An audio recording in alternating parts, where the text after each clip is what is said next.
As escolas, às vezes, se deparam com a seguinte situação: olha, eu tenho aqui 5 ordens judiciais determinando que esses 5 alunos que estão na mesma sala tenham cada um o seu próprio acompanhante, o seu próprio leitor, a sua própria situação. Como é que vai ser? Você bagunça a dinâmica de dentro de sala de aula, né? E o ponto aqui é o seguinte: não é a escola. O ponto aqui, não é o advogado de escola querendo defender a escola. Não é isso. Sim, o advogado de estabelecimento de ensino, mas que vê, né, o drama da escola dizendo assim: gente, vamos conversar, vamos receber esse médico, vamos colocar a psicóloga da escola para conversar, vamos pegar um assistente social, vamos falar com o professor, o pedagogo, para sair daqui com uma saída, né, um plano, porque inclusive a legislação determina que todos os alunos têm o seu plano, né, de ensino individualizado. E o próprio projeto também, né, especializado de ensino, vamos tentar ver qual o caminho, né, é o mais correto. Será que é desde já colocar uma pessoa ao lado do aluno? Né? Será que é desde já pegar esse aluno e colocá-lo necessariamente para fazer a prova em uma sala separada? Né? Essa é a pergunta, né? Essa é a pergunta corajosa, muito complicada, sim, complexa, mas a pergunta tem que ser feita: será que o médico sozinho tem condições de determinar isso? Né? E quando o médico determina e a escola tenta estabelecer um canal de diálogo e os pais e os representantes se sentem desafiados com essa postura da escola, levam isso ao judiciário, é absolutamente verdadeiro dizer que a escola já senta no banco dos réus com a presunção de culpa, porque o apelo é muito forte, tá?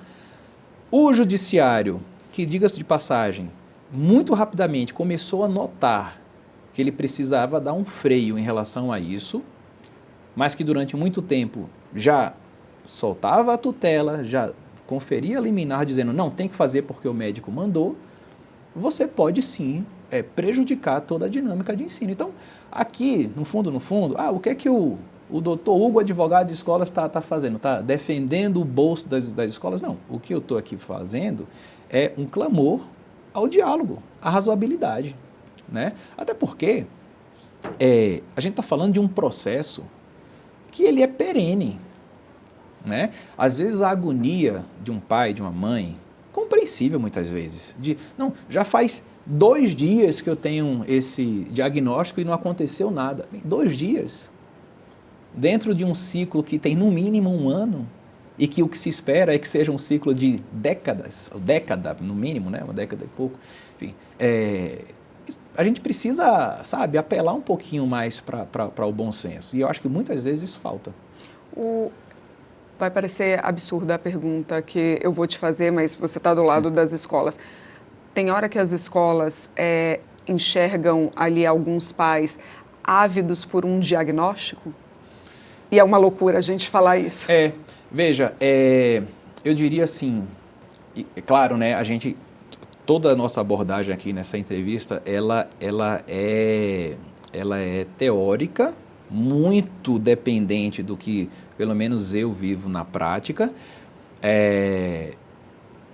mas ela não pode ser casuística e, ao mesmo tempo, ela não pode estereotipar e nem generalizar. Mas, sim, existem situações onde, até em razão de conflitos que começam no ambiente doméstico, aparentemente, a válvula de escape é a escola. E a válvula de escape é a escola,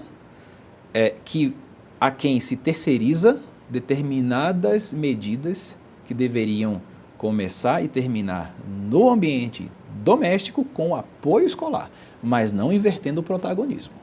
Né? Não é a terceirização da missão de educar que é, de maneira primordial e ordinariamente falando, uma missão da família, no seu sentido mais amplo do termo, obviamente. Né? Então, assim, quando a gente nota, e inclusive não vejo nenhum tabu em fazer essa pergunta, acho que é uma pergunta muito boa, muito corajosa e pertinente, é que muitas vezes o próprio profissional, ele identifica isso. E o profissional, e aí sim, o médico, o da pedagogia, o professor, o psicólogo, todo mundo. E olha, fala, gente, que situação difícil, né? Porque assim, claramente existe aqui um aluno, uma criança, que é vítima.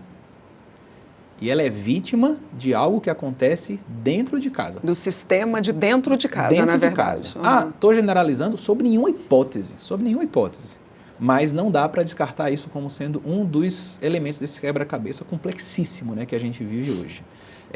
Tanto é verdade que não é por coincidência que nesses últimos, sei lá, vamos falar aí desses últimos 5 anos, você tem algumas leis emblemáticas no Brasil, né, que é a lei do bullying, sim.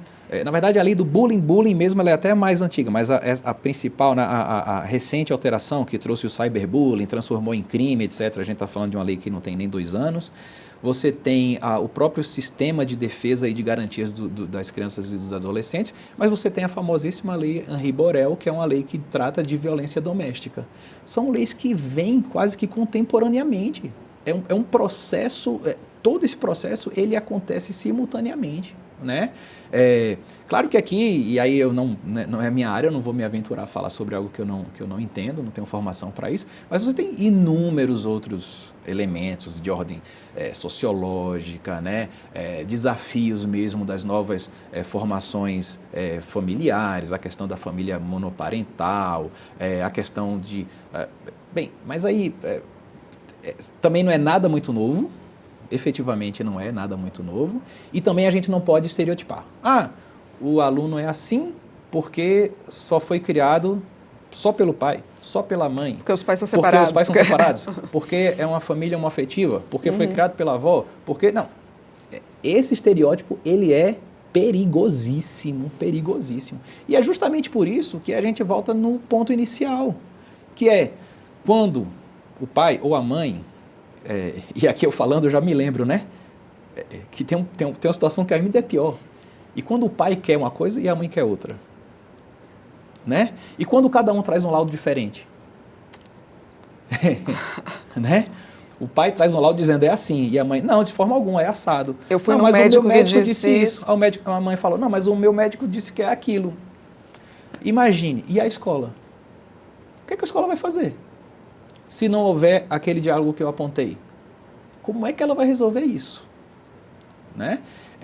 A quantidade, e aí voltando àquilo, né, das estatísticas e tudo, a quantidade de vezes que a gente recebe um telefonema numa situação supostamente urgente e você vê claramente pai e ou mãe e ou responsável, ou avó, o que seja, querendo que a escola resolva o que ela não conseguiu, e aí é pior ainda, o que ela não conseguiu resolver no judiciário é muito grande.